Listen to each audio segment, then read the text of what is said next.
एक जंगल में चिड़िया और चींटियों में अच्छी दोस्ती थी। वो बाहर जाती तो साथ में जाती थी। तभी अचानक मौसम खराब हुआ। अचानक तेज बारिश होने लगी। जमीन पे पानी भरने लगा। चींटियां डूबने लगी। ये देखकर चिड़िया ने पेड़ से एक पत्ती तोड़कर पानी में फेंक दिया। तीनों चींटियां तुरंत पत्ती पे बैठ जाती हैं और उनकी जान बच गई। जब बारिश थमी, चिड़िया उनको अपने घोंसले में ले आई। चींटियां उनका धन्यवाद करती है और कहती है कि एक दिन वो भी उसकी मदद करेंगी। चिड़िया को हंसी आती है और कहती है कि तुम लोग खुद इतनी छोटी हो, तुम मेरी मदद कैसे करोगी। वो कहती है कि मुझे खुशी है कि तुम लोग ठीक हो। अगले दिन एक शिकारी आता है। चींटियां उस वक्त पेड़ के नीचे खेल रही होती है। चिड़िया उसी पेड़ पर बैठी थी। वो शिकारी चिड़िया को मारना चाहता था। वो चिड़िया पर निशाना साधता है। फिर जो वो ने उसको देखा और एक साथ मिलकर उसके पैर पर चढ़ गए और एक साथ काटा। उसका निशाना चुक गया और नारियल पे लगता है। नारियल उसके सिर पर गिर जाता है और वो वहीं पे बेहोश हो जाता है और चिड़िया की जान बच जाती है। एक राज्य में एक बुढ़िया रहती थी। उसकी एक बहुत खूबसूरत बेटी थी। उसको चेरी बहुत पसंद था। उसे लगता था कि कुछ और खाने की जरूरत नहीं है। सुबह हो या शाम वो चेरी खाती रहती थी। उसके पड़ोस में एक सादे दिमाग वाली औरत रहती थी। वो जो काला जादू करती थी वो बहुत बुरी थी। उसके घर के बागीचे में एक चेरी का पेड़ था जिसमें लाल लाल चेरी फड़े हुए थे। चेरी चुपके से उसके बागीचे में चली जाती है और कुछ चेरी उठा लेती है। उस ड्रैगन को बहुत गुस्सा आता है। वो उसे मेढक बना देती है और कहती है जब वो किसी राजकुमार से शादी करेगी तभी वो ठीक होगी। उस राज्य में जो राजा था उसके 3 बेटे थे। राजा बुढ़ा हो चला था। राजा ने अपने बेटों से कहा कि जो कोई मेरी एक शर्त पूरी करेगा वही अगला राजा बनेगा। राजा अपनी शर्त बताता है कि जो कोई सबसे सुंदर लड़की से शादी करेगा वही अगला राजा बनेगा। दोनों बड़े भाई निकल पड़े क्योंकि उनके पहचान में बहुत सुंदर लड़कियां थी। लेकिन छोटा राजकुमार निराश हो गया और वो नदी के किनारे जाकर बैठ जाता है और सोचने लगता है। तभी चेरी बाहर आती है और उसके उदास होने का कारण पूछती है। वो सारी बात बताता है। चेरी उसको कहती है कि तुम मुझे राजमहल में ले चलो, मैं तुम्हारी सारी दिक्कत खत्म कर दूंगी। वो राजमहल पहुंचने ही वाला होता है कि देखता है कि एक गाड़ी में एक सुंदर लड़की आ रही होती है। वो वही चेरी होती है। सभी राजमहल के अंदर प्रवेश करते हैं। सारे सरदारों ने उसको सौंदर्य की रानी कहकर मुकुट पहना दिया। एक बरगद के पेड़ पर एक चिड़ा और चिड़िया रहा करते थे। उसी पेड़ पर एक बाज रहा करता था जिसका एक पैर सही था लेकिन दूसरे पैर से वो अपाहिज था। वो खुद नहीं उड़ पाता था। एक बार चिड़ा और चिड़िया कहीं जा रहे होते हैं। बाज उनसे पूछता है कि वो कहाँ जा रहे हैं। चिड़ा और चिड़िया उस पर गुस्सा करते हैं और फालतू ना बोलने को कहते हैं। बाज शांत हो जाता है क्योंकि उसका पालन पोषण वही लोग कर रहे होते हैं। एक दिन की बात है, चिड़िया एक सेब खा रही होती है। बाज उससे कुछ खाने को मांगता है। उसको बहुत बुरा भला कहती है। उसको रात का बासी खाना ला कर दे देती है। वो जैसे ही उस खाने को सूंघता है वो समझ जाता है कि ये रात का बासी खाना है। वो चिड़िया से कुछ ताजा खाने को मांगता है। चिड़िया उसे चुपचाप वही खाने को कहती है। वो चुपचाप वही खाना खा लेता है और भगवान से खुद को कोसता है। कुछ समय बाद चिड़िया 2 अंडे देती है। चिड़िया और चिड़ा बहुत खुश होते हैं। एक दिन चिड़िया की तबीयत खराब हो जाती है। चिड़ा उसको डॉक्टर के यहाँ ले जाता है और बाद से उसके अंडों को देखभाल करने को कहता है। तभी एक सांप की नजर उन अंडों पे पड़ती है। वो उन अंडों को खाना चाहता था। सांप पेड़ पे चढ़ने लगता है। बाज उसको चढ़ते हुए देख लेता है और उस सांप को अपने पंजों में जकड़ लेता है। तभी चिड़ा और चिड़िया वहाँ पर आ जाते हैं। चिड़ा भी बाज के साथ मिलकर सांप को दबोच लेता है। सांप घायल होकर वहाँ से भाग जाता है। चिड़ा और चिड़िया उसका धन्यवाद कहते हैं और दूर व्यवहार के लिए एक बड़े से पेड़ पर एक गौरैया घोंसला बनाकर रहती थी। सर्दी के समय एक रात बहुत तेज ठंड पड़ी और ठंड के समय कांपते हुए 2 बंदर उस पेड़ के नीचे आकर रुके। उनमें से एक बंदर बोलता है कि चलो ठंड से बचने के लिए पेड़ का सहारा लें। वो पेड़ के पीछे छुप जाते हैं लेकिन कोई फर्क नहीं पड़ता है। फिर वो पास में पड़े सूखे पत्तों को जलाने के बारे में सोचते हैं। वो दोनों पत्तियां इकट्ठा करने लगते हैं। उसके बाद वो सोचने लगते हैं कि इसको जलाए कैसे।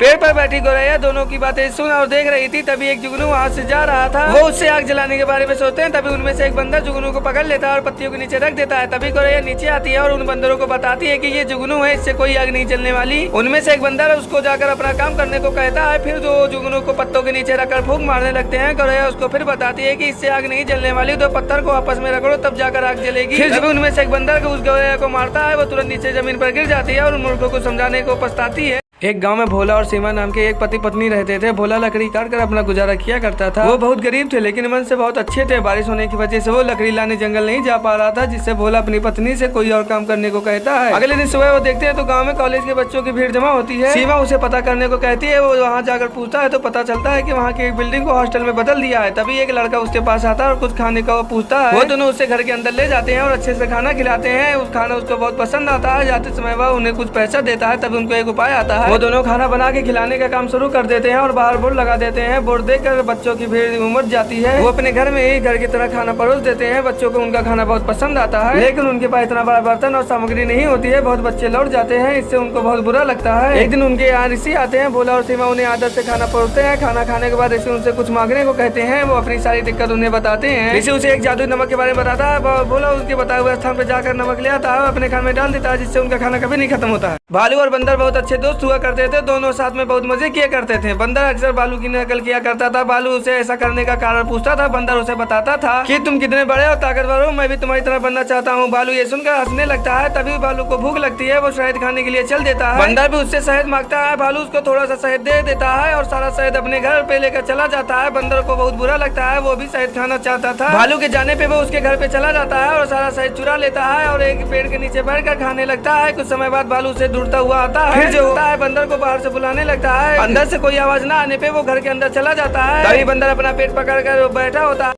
एक जंगल में एक शेरनी और एक लोमड़ी आमने सामने रहती थी। वो दोनों पड़ोसी थी और एक दूसरे का ख्याल भी रखती थी। फिर कुछ समय बाद लोमड़ी और शेरनी ने एक साथ बच्चों को जन्म दिया। लोमड़ी ने एक साथ 6 बच्चों को जन्म दिया और शेरनी ने एक ही बच्चे को जन्म दिया। लोमड़ी को अपने परिवार को लेकर घमंड आ गया था। वो सोचती है मेरे 6 बच्चे हैं और बड़े होकर अच्छा शिकार करेंगे और बेचारी शेरनी का सिर्फ एक बच्चा है। एक दिन वो शेरनी के पास जाती है और उससे कहती है कि तुम्हारा बच्चा तो बहुत तंदुरुस्त है, लेकिन मुझे लगता है तुम बहुत दुखी हो। शेरनी सोच में पड़ जाती है और क्यों कहती है, वो कहती है मुझे लगता है तुम्हें बुरा लगता है, मेरे 6 बच्चे हैं और तुम्हारे सिर्फ एक बच्चे हैं। मेरे बच्चे एक साथ खेलते रहते हैं, उन्हें अकेलापन भी महसूस नहीं होता है। तुम्हारे बच्चे के साथ खेलने के लिए कोई नहीं है। और कहती है कि तुम्हें बच्चे बड़े होकर अच्छा शिकार करेंगे, ये सच है, लेकिन मेरा बेटा बड़ा होकर शेर बनेगा और इस जंगल का राजा भी।